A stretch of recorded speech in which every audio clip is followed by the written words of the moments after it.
DB Hindi कहानियाँ को subscribe करें और बेल आइकन दबाएं ताकि आपको न्यू न्यू लेटेस्ट वीडियो मिलते रहें। बहुत दिनों पहले की एक बात है। एक गांव में दो भाई रहते थे। एक का नाम मोहन और दूसरा का नाम सोहन। मोहन की पत्नी का नाम सरिता और सोहन की पत्नी का नाम चंदा था। सोहन और चंदा का एक बेटा था जिसका नाम सोनू था। मोहन और सरिता का कोई संतान नहीं था। संतान न होने की वजह से वो दोनों बहुत परेशान रहते थे। मोहन और सोहन का एक बहुत बड़ा कपड़ा का दुकान था। आपस में बहुत प्यार से रहते थे। चंदा आलसी और लापरवाह औरत थी। वह अपने बच्चों को भी ध्यान नहीं रखती थी। जैसे सरिता सोनू की ऐसे ध्यान रखती थी कि सोनू उसी का बेटा है। एक दिन की बात है। सरिता चंदा की आवाज़ लगाती है। दीदी, सोनू बहुत देर से रो रहा है, लगता है भूख लगा है। इसे अब भी दूध पिलाई है, इसे इतनी जल्दी भूख लग गया। पिला दो ना दीदी, ये भूख के मारे बहुत रो रहा है। इसका तो काम ही है सारे दिन रोना, जब देखो रोने लगता है। और चंदा सोनू को दूध नहीं पिलाई। ये कहती है कि मेरे सर में बहुत दर्द हो रहा है, मैं सोने जा रही हूँ। ये देख सरिता को मन दुखी होता है और वे सोनू को दूध पिलाने लगती है। अरे मेरे थोनू बेटा तो भूत लगी है। अभी ताती थोनू बेटा तो दूध पिलाएगी। और सरिता दूध पिलाने लगती है और सोनू दूध पीकर चुप हो जाता है। फिर वह सो जाता है। और शाम को जब मोहन और सोहन घर आते हैं तो देखते हैं कि सोनू कहाँ है। सोनू तो दूध पीकर सो रहा है। अरे, और चंदा भी दिखाई नहीं दे रही है। चंदा कहाँ है? दीदी की तबीयत खराब है, उनके सिर में दर्द दे रही है, इसलिए वह सो रहे हैं। मोहन बात सुनकर कमरे में जाते हैं। अरे चंदा, तुम्हारा तबीयत खराब है? हाँ, मेरे सर में काफी जोरों से दर्द हो रहा है। अच्छा, तो मुझे खाना दे दो, बाद में टीवी देख लेना। नहीं, मैं नहीं दे सकती तुम्हें खाना उना। ऐसा करो, तुम सरिता से ले लो। ये तो तुम्हारा रोज का बहाना हो गया है। तुम काम न करने से आलसी होती जा रही है। पति को खाना तक नहीं दिया। इस औरत क्या करेगी? नहीं अपने बच्चों को ध्यान रखती है और नहीं घर का, सिर्फ अपने से ही मतलब रखती है। मेरा दिमाग खराब मत करो, ऐसे भी मुझे शौक नहीं है तुमसे बहस करने का। मोहन और सरिता के बहुत बुरी तरह लड़ाई हो गई और रात में मोहन भूखे सो गए। और रात में सोनू के रोने की आवाज़ आती है। तभी मोहन उठ जाते हैं और चंदा से बोलते हैं, चंदा उठो, सोनू रो रहा है, शायद उसे भूख लगा है।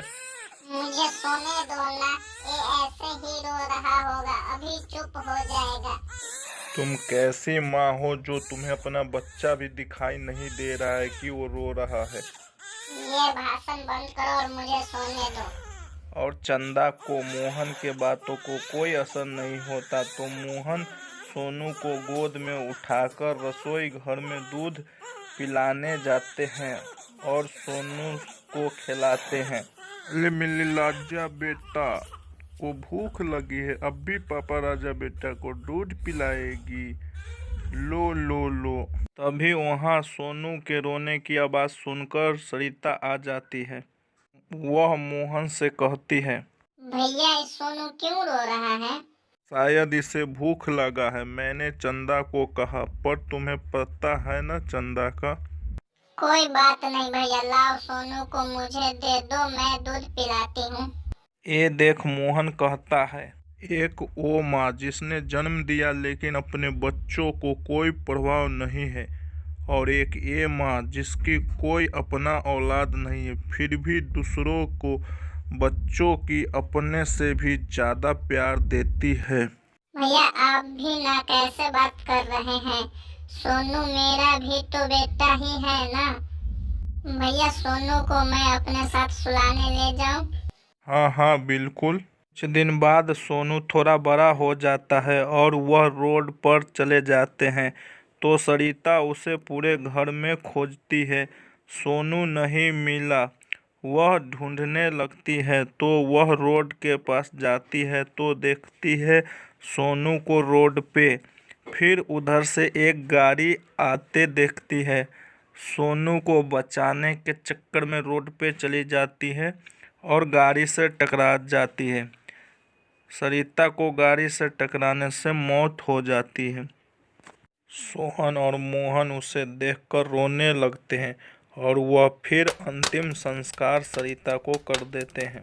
फिर जब रात को सभी लोग सो रहे होते हैं तो वह चुड़ैल जो सरिता मर चुकी है रोज सोनू को खिलाने आते हैं। सोनू भी रोज उसके साथ अच्छे से खेलते थे। एक दिन सुबह नाश्ता के लिए सभी लोग एक साथ बैठे हुए रहते हैं तो सोनू चंदा की चाय का कप चंदा की ऊपर गिरा देती है तो चंदा उसे जोर से चमाटा मारती है। फिर सरिता को जोर से गुस्सा आती है। वह चंदा को सोने के समय उसे जोर से नीचे गिरा देती है। अरे बाप रे, मर गए, कमर टूट गई मुझे। एक दिन चंदा बाथरूम में नहाने के लिए गई तो वहां एक चुड़ैल को देखी और जोर से चिल्लाने लगी, चुड़ैल चुड़ैल बचाओ। तभी वहां दोनों भाई पहुंचे और जब वह पहुंचे तो चुड़ैल गायब हो गई। फिर दोनों भाई उसके बात पर विश्वास नहीं किए और अपने अपने काम पे चले गए। चंदा घर में उस दिन अकेले थी। सोनू भूख की वजह से जोरों से रो रहे होते हैं और चंदा अपना मेकअप में लगी रहती है तो वह चुड़ैल आकर सोनू को दूध पिलाती है। फिर चुड़ैल चंदा का पूरा मुंह खराब कर देती है। उसका मुंह पर पूरे दाने दाने हो जाते हैं। अरे मेरे मुंह कैसे खराब हो गए? फिर वह चुड़ैल आ जाती है और उसे जोर से एक चमाटा लगाती है। तुम्हें अपने पर है, तुम्हारा अपना बच्चा भी दिखाई नहीं देते हैं। तुम सारे दिन अपने मेकअप में लगी रहती है और वह बच्चा रोते रहते हैं। और वह फिर सरिता की भेष में आ जाती है। चंदा उससे माफी मांगने लगती है। फिर वह चुड़ैल माफ करके चली जाती है।